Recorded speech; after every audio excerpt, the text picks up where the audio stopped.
this particular lecture, we're going to talk a little bit about the major breeds of beef cattle in the United States. And we're going to I guess, classify them or place them into some groups, our British breed groups, our continental breed groups, and then finally our American breed groups. We won't have time to go through all of the breeds of cattle.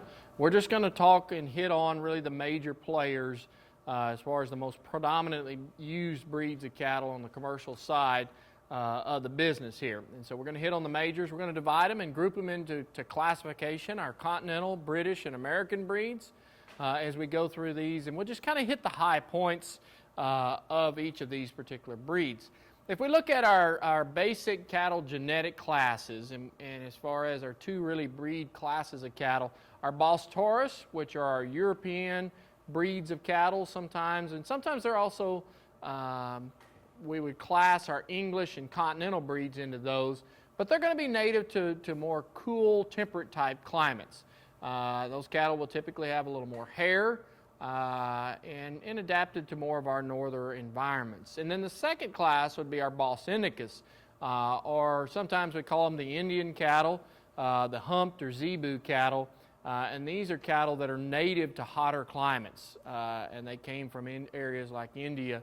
And we see these cattle, or this grouping of cattle, are going to be placed into areas as we look at more of the southern portion of the United States. And specifically, we see a lot of them in Texas and in that southeast area of the United States. As we look at breeds, and I like to say, you know, in the United States, we're the melting pot of people, because if you look at our demographics and how the United States came about, we had people that came in from all over the world. Me specifically, I'm of German descent, and within any class we have Hispanic population to Irish, you name it. We've got folks from all over the world that have came and they settled to the United States. And I like to say, as the beef cattle industry, it's the same way. If we look at the breeds of cattle we have in the United States, they were imported into the United States, or they migrated maybe from the south. But the vast majority, or all of the beef breeds we have today, were either imported to the United States or they were developed from breeds that were imported to the United States. And so we are the melting pot of people, the human population here in the United States, but also when it comes to cattle, because we took advantage of cattle that are adapted to maybe areas of mountainous type areas where it's cold, to we just mentioned the Bos Indicus cattle, where they may be more adapted to the hotter, humid, and even hot, dry climates of the United States.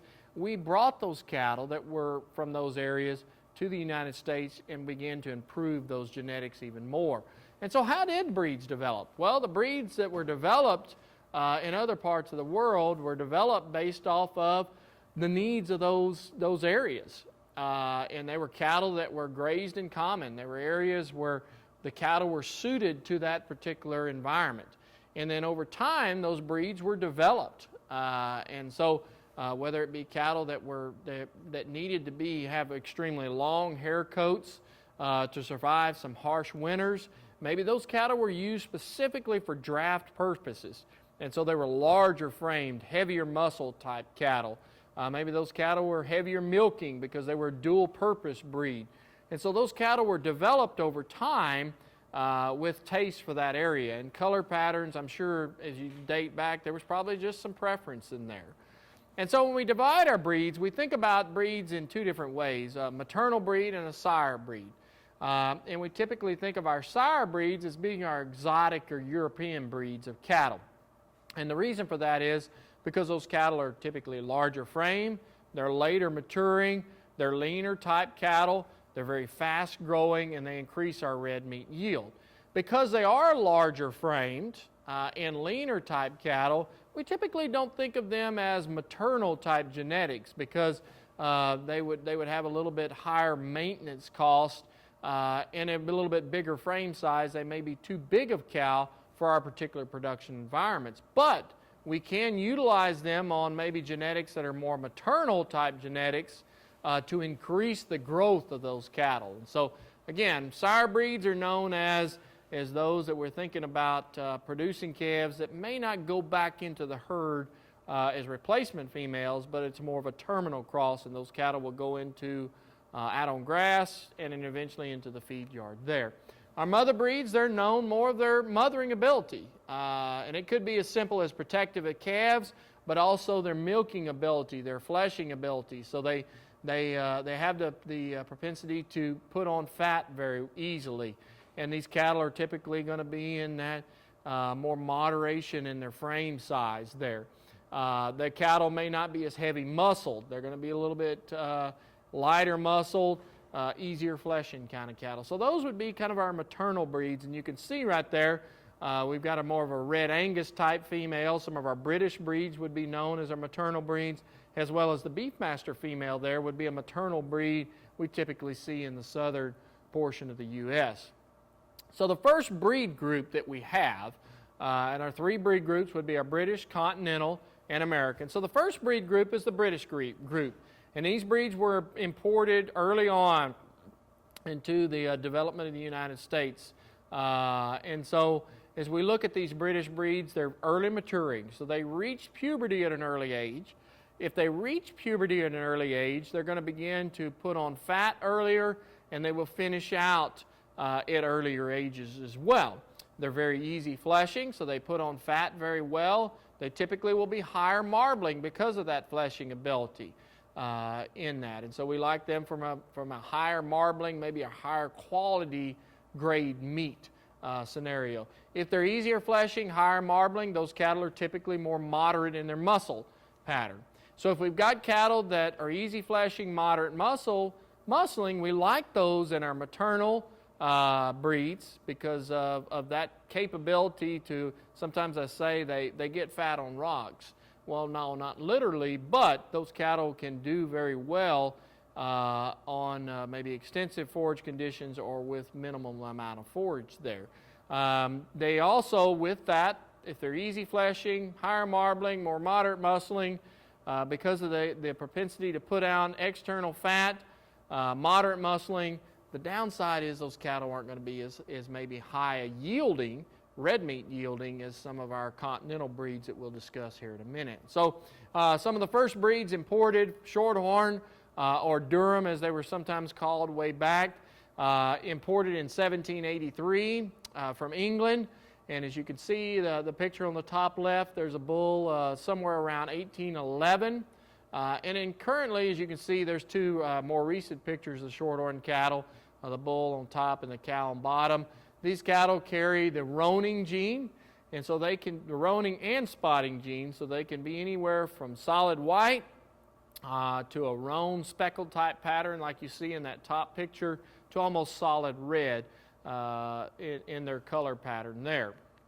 The Hereford breed was imported in 1817, so just a few years later. You can see that Hereford bull there on the top left in 1839, but they're characterized by their red color pattern and white face, and with some feathering down the top of their neck, as well as some white that progresses up into the legs. Sometimes their legs can be almost white there, but they're characteristic by that color pattern of that white face with some feathering. If you breed those to a solid colored animal, sometimes we get animals that we call baldies, so that they've inherited half of that color pattern, and so they're only going to be maybe just a white face on those cattle. And so as you can see, the Hereford there they are horned in the horned Hereford side of it, and we'll talk about polled as well, which would be the polled version of the Hereford. Herefords can be both polled and horned, and the association years ago merged those two breed associations, and now they're just identified as either horned or polled in their registration status. The Angus was imported from Scotland in 1873, and as you can see the picture there of an early bull, these cattle are going to be black-hided. They can have some white as far forward as the navel. The white's got to be below their flank and underline, but it can be behind their navel or sheath in a bull there. Black They're polled. These cattle are also known for their high marbling. A big success story there in the Angus side, as we saw some of our registration numbers when we gave the overview of the beef industry. They are the largest purebred breed. One of the reasons why dates back to the late 70s when we had certified Angus beef was put into place. And the certified Angus beef program was a marketing program for beef.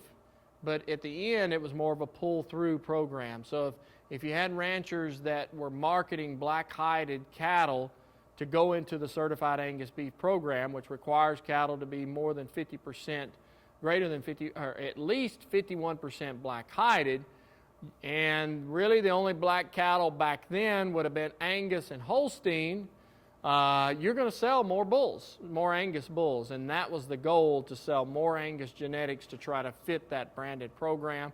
It's a marketing phenomenon. You can see they're going to have over 200,000, nearly 300,000 registrations per year compared to some of the other breeds, which the next largest would be in that 60 to 70,000 registrations. So a very popular breed today, tremendous marketing they have done.